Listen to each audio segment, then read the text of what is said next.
Carlotta Mazzoldi, Dipartimento di Biologia Marina dell'Università degli Studi di Padova, seconda giornata degli Stati Generali della Pesca del Veneto, qui alla Pila di Porto Tolle. Ecco, il suo intervento verterà sulla formazione, innovazione e valorizzazione dell'operatore della pesca.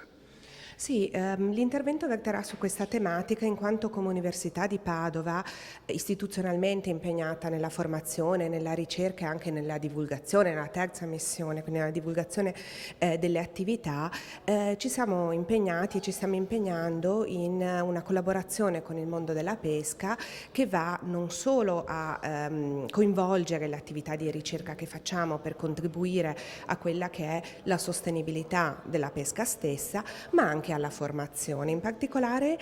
stiamo lavorando con Coldiretti su una scuola di pesca, sulla scuola di pesca veneta, che è una scuola di pesca che mira a formare dei tecnici preparati nell'ambito dell'innovazione, della sostenibilità della pesca e dell'acquacultura. Questa scuola di pesca veneta, che è partita nel gennaio di quest'anno e che è stata finanziata dai fondi FEAMP, ha appunto l'obiettivo di formare giovani pescatori e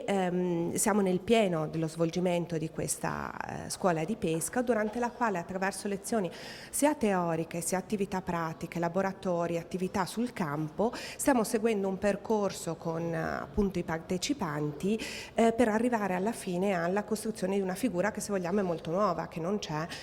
ancora in Italia.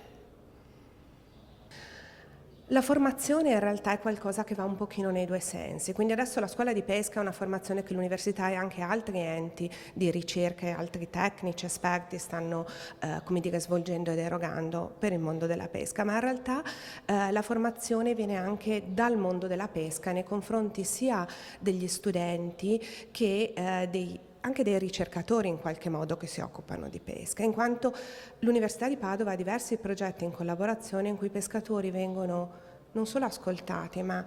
il consiglio, l'opinione dei pescatori viene richiesta sia per l'attività di ricerca, ma noi portiamo anche i nostri studenti del corso di laurea in biologia marina, che da quest'anno tra l'altro è un corso internazionale di laurea in marine biology, a bordo dei pescherecci al mercato ittico, proprio perché imparino direttamente sul campo e anche da chi lavora in quest'ambito quelle che possono essere sia le problematiche sia le soluzioni o le idee per una gestione più sostenibile delle risorse.